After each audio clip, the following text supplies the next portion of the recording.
All right, good morning. I'm going to talk to you guys a little bit about my journey to computational materials research.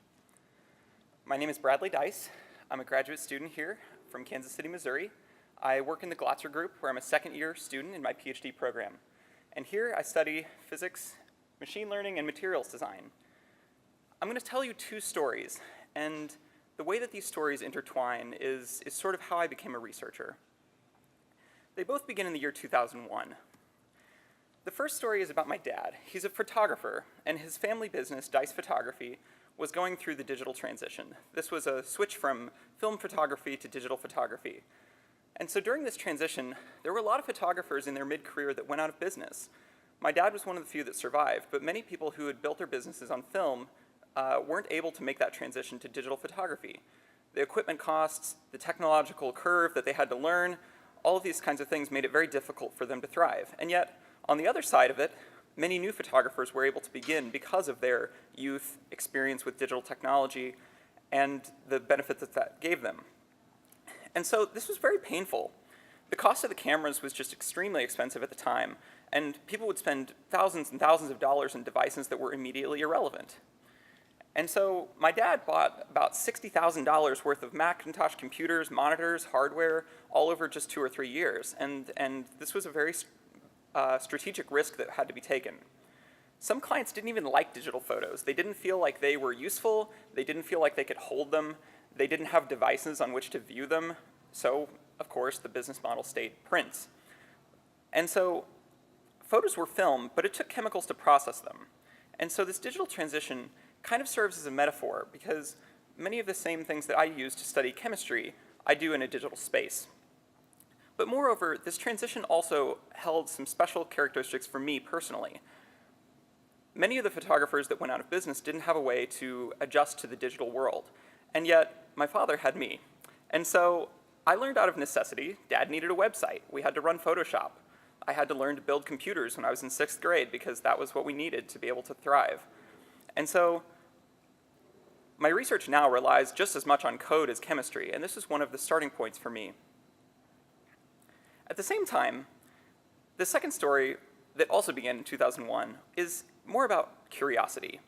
So a technology was released in 2001 that excited me at least as much of a camera, and that's the Nintendo GameCube. So computing power of the Nintendo GameCube was marks ahead of its competition at the time. It was regarded as the king of the hill. It had a 486 megahertz IBM PowerPC processor, and we were able to take games like this one, the original Super Mario Bros., which had some aspects of physics. It had, friction, momentum. There were even parts where some limited amount of fluids or swimming were possible. But it took these and took that physics to the next level.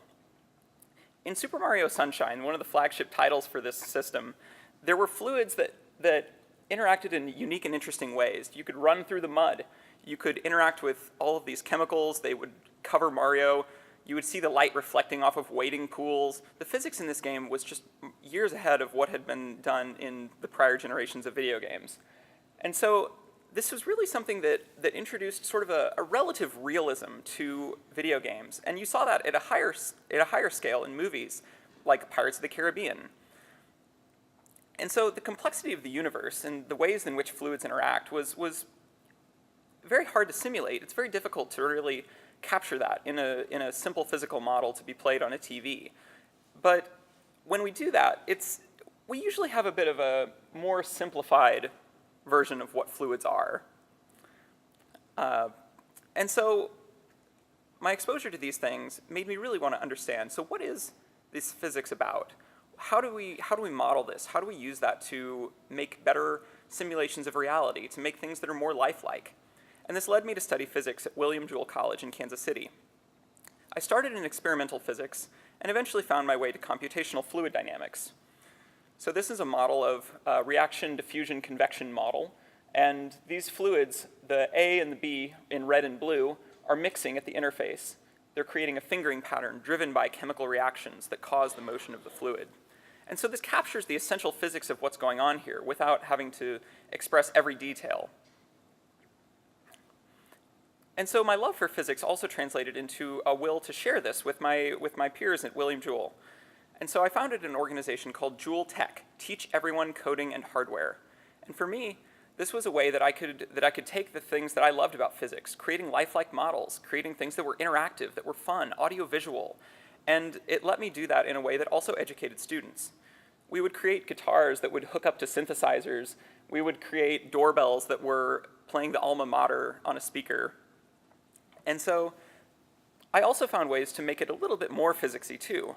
This is an example, which is a simplified 2D sketch of the physics at the Large Hadron Collider. So this is translated into my graduate work in some ways as well. In my research with the Sharing Glotzer group, I aim to design and study materials for the next generation of technology. And we do this through computer simulations of materials. We want to understand questions like, how can we use chemical elements to design the future? We want to figure out how to make new kinds of materials that don't currently exist, that can't be found in nature. Some scientific fields, you might be able to recognize this. It's a mineral. It's a common one. It's table salt. But there are many kinds of minerals. There are many kinds of crystals that form. And some of these other ones, like this one, which is amethyst, you can see that they have a different structure. In this case, the atomic patterns and the layouts of these mean that the table salt will break into a cube, whereas the amethyst will break into more of a hexagonal structure. But the crystalline structure also has implications for many other parts of a material and its properties. We study nanoparticles, which are considerably larger than atoms, and what we do with these is we build shapes out of them in digital spaces using computers, and then we say, what happens if we put a bunch of these nanoparticles together? If we pack these, we'll see that they begin to form these motifs.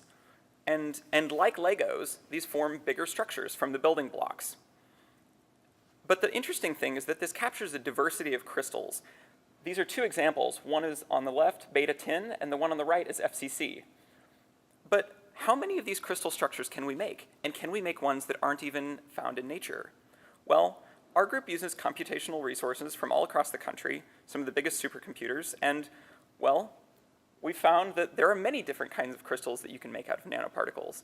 And these have implications for the kinds of materials that we might want to design. Can we make something that's stronger, more fire resistant, more electrically conductive, etc.? And so this picture is of a new supercomputer that's just coming online now. It's called Summit. It's at Oak Ridge National Labs in Tennessee. And it's as powerful as about 200,000 desktop computers. That means in 1 hour on Summit, we can do what would take us 30 years on a desktop computer. And so this is the kind of way that we're trying to accelerate the pace of materials discovery. And I guess to conclude my talk, I want to talk a little bit about what it means to have this combination of curiosity and science. It's something where I wanted to understand the rules of physics, and yet I also wanted to break them. I wanted to make art with them sometimes. We can push the rules, we can drive new inquiries, and we can find beauty in the mathematics along the way. In photography, this is sometimes Photoshop. In material science, it's simulations. I didn't wake up and decide that I wanted to be a physicist. But playing with cameras and video games and building computers were the spark that led me to ask questions, and math and science were the ways that I found these answers. I worked at the Large Hadron Collider, but my experience there was more than just numbers. I DJ'd a party for 300 physics students from around the world, and I created visualizers using the physics of waves. And so these were things that, I wouldn't have anticipated that physics would take me here. But this is something that really drove me to find beauty in all the things that physics and science could provide for me. So I want to thank you all, and I want to encourage you to help your students find that spark. Thank you.